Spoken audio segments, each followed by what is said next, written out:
yang dirahmati Allah Subhanahu wa taala. Bersyukur kita kepada Allah dengan mengucap alhamdulillah rabbil alamin.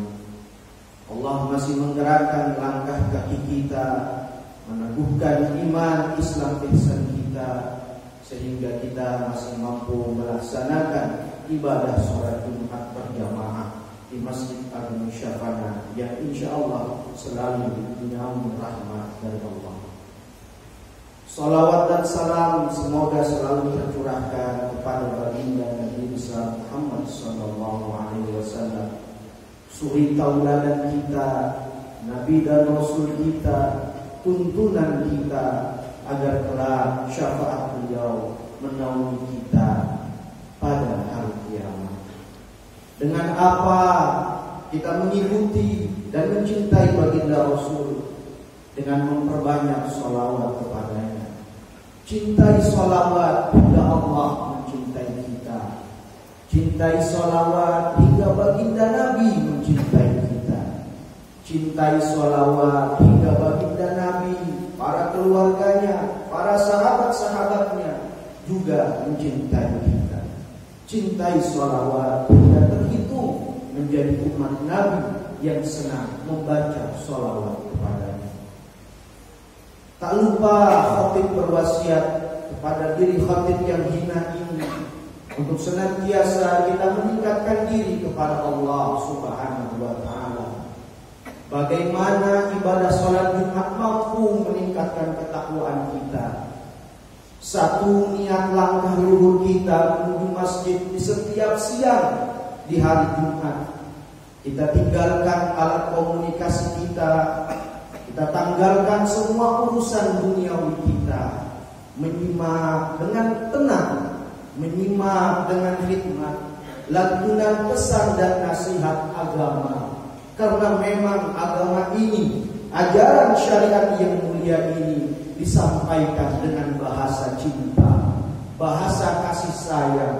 Bagaimana ibadah sholat Jumat mampu meningkatkan keimanan kita andai hadirnya kita di setiap masjid yang kita duduki, hati dan pikiran kita tidak ada bersama Allah Subhanahu wa ta'ala. Hadirin sidang Jumat yang dirahmati Allah Subhanahu wa ta'ala, mengingat tentang kematian, terbesit bahwa semua yang bernyawa pasti akan mati. Janji Allah dalam firman-Nya, kullu nafsin dha'iqatul maut. Semua yang bernyawa, yang merasakan hidup, pasti akan merasakan kematian. Apa yang terbesit dalam hati, benak dan pikiran kita ketika mengenal dan mendengar satu kata mati? Mungkin banyak di antara kita yang sibuk menyiapkan, memikirkan bagaimana hidup yang nikmat, yang enak, yang mewah. Tapi mungkin juga kita lupa bagaimana kita mampu menyiapkan untuk mati, meninggal, menghadap kepada Allah juga dengan baik. Dikisahkan dalam kitab Daqaiqul Akhbar, perjalanan sesosok jasad manusia yang meninggal. Ketika ruh itu dicabut, seakan-akan ada suara yang bertanya kepada sang jasad yang sudah terbujur kaku. Halid dunya tarakatka am anta tarakta dunya. Kau yang meninggalkan dunia atau dunia yang meninggalkanmu? Kau yang mengumpulkan dunia atau dunia yang mengumpulkanmu?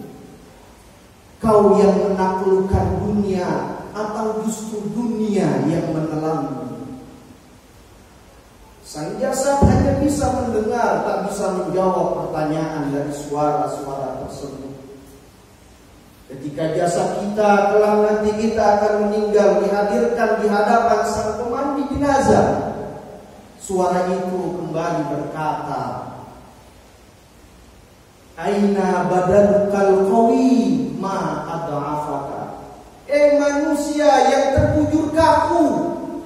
Mana badanmu yang dulu kuat, yang kau tonjolkan, yang kau pamerkan kekuatanmu di hadapan manusia. Ma ad'afaka, apa yang membuatmu lemah? Ditanya lagi sosok sang jasa tersebut, aina lisanukal fasih ma askataka, mana lisanmu yang dulu begitu fasih, begitu cerdas, melantunkan berbagai kata, apa yang membuatmu terdiam 1000 bahasa?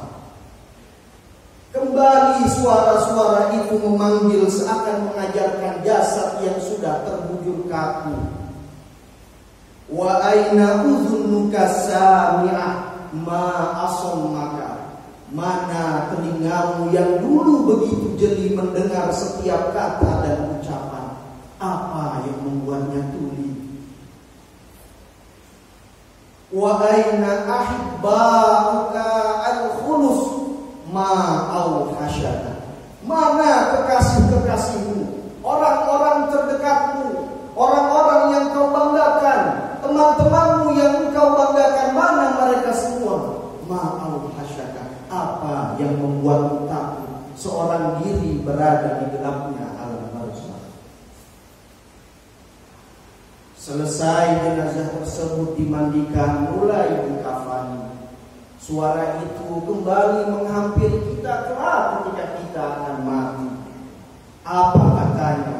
Tubalaka in sahabaka ridwanullah. Wahai manusia, kau beruntung andai kematianmu diiringi dengan ridha dan ampunan Allah. Wa wailun laka in sahabaka sakhatullah. Tapi celakalah engkau andai kematian yang mengiringimu dibarengi dengan kemurkaan Allah. Tubalaka in kana ma'wakal jannah, beruntung engkau andai Allah menempatkanmu di dalam surganya. Wa wailun laka in kana ma'wakan nar, celaka engkau andai Allah menempatkanmu di dalam nerakanya. Ketika jenazah tersebut selesai dimandikan, selesai dikafani, jenazah diangkat, digotong untuk dibawa ke masjid dan musola untuk disolatkan. Suara itu kembali berkata, Tubalaka in kana amaluka khair, beruntung engkau andai selama hidupmu kau kumpulkan ibadah dan amal yang baik. Tubalaka in kunta taiban, beruntung engkau andai sebelum nafas terakhirmu dicabut engkau masih sempat bertaubat. Wa tubalaka in kunta muti'an billah, dan beruntungnya engkau andai selama hidupmu kau taat kepada perintah Allah dan Rasulnya. Tiba ketika akan disolatkan, jenazah terbujur kaku, ada anaknya yang mensolati, ada tetangganya yang mensolati, ada handai taulan sahabat teman karibnya semua mensolati. Suara itu lagi-lagi berbunyi, Tubalaka in kana amaluka khair wa satarahu khairan sa'. Andai amal ibadah kebaikan yang engkau laksanakan selama di dunia itu, pasti Allah akan tampakkan semua itu baik sesaat lagi. Wa wailun laka in kana amaluka syarr, dan celaka engkau andai amal ibadah lebih banyak yang buruk, pekerjaan banyak yang buruk, Allah akan menampakkan keburukan itu sesaat lagi. Selesai disolatkan, dibawa sang jenazah menuju tempat peristirahatan terakhir, alam kubur. Para penggali kubur sudah siap menyiapkan lubang dan liang lahatnya. Ditaruh sejenak sang jenazah di tepi kubur. Lalu ditanya si sosok jenazah ini, Ma tazawatta minal umran li hadzal kharab.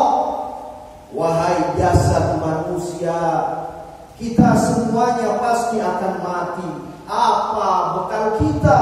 Ditanya oleh sang malaikat. Apa bekal kita? Mata zawatta min hadzal umran, dari kemewahan, dari kemodernan, dari kemegahan dunia, li hadzal kharab, untuk kegelapan yang menyiksa. Wa ma hamalta minal ghina li hadzal faqri, lalu apa yang kita bawa dari kekayaan yang kita kumpulkan dan kita miliki untuk kemiskinan di dalam perut bumi. Wa ma hamalta minan nur li hadhihi zulmah, cahaya apa yang bisa menerangi alam kubur kita dari gelapnya alam barzakh yang tak terkira. Di sini amal ibadah kita datang menolong dan menerangi. Salat yang kita laksanakan, sedekah infak yang kita berikan, bacaan Al-Quran yang senantiasa kita lantunkan, menjadi rahmat atas izin Allah, menjadi syafaat lewat keagungan Rasulullah, menolong kita dari gelap dan pengapnya alam barzakh. Akhirnya sang jasad pun diletakkan persis di dalam liang lahat, sejorok bumi yang agak dalam posisinya. Lagi-lagi suara itu seakan-akan berkata, bumi berkata kepada kita, wahai manusia, kunta ala dhahri dhahikan fasirta fi batni bakian. Wahai manusia, engkau dulu hidup di atas perutku, kata bumi, di atas pundakku, di atas tanahku, kau tertawa dengan gembira bahagia. Lalu kau sekarang masuk ke dalam perutku, engkau menangis. Kunta ala dhahri farhan fasirta fi batni hazina. Engkau dulu begitu bahagia, begitu gembira dengan apa yang ditawarkan dunia, dengan segala kemewahan dan keistimewaannya. Tapi mengapa engkau sekarang berada di dalam perutku bersedih? Kunta ala dhahri natiqan fasirta fi batni sakina. Dulu engkau mampu berbicara dengan beragam bahasa. Kau bisa berbicara dengan beragam susunan kosakata. Lalu mengapa engkau masuk ke dalam perutku? Kau terdiam 1000 bahasa. Mata yang saat ini kita gunakan untuk melihat, kelak akan ditutup oleh kain kapas yang putih. Mulut yang kita gunakan untuk makan, mengecap dan berkata, kelak akan terdiam 1000 bahasa.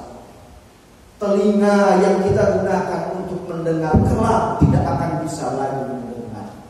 Sebelum kematian itu datang menghampiri kita, ma tazawwadna min hadzal umran litilkal kharab. Apa bekal kita menghadap Allah dan keagungan dari kemewahan dunia yang ditawarkan? Adakah di dalamnya keistiqomahan kita dalam beribadah dan mengabdi kepadanya?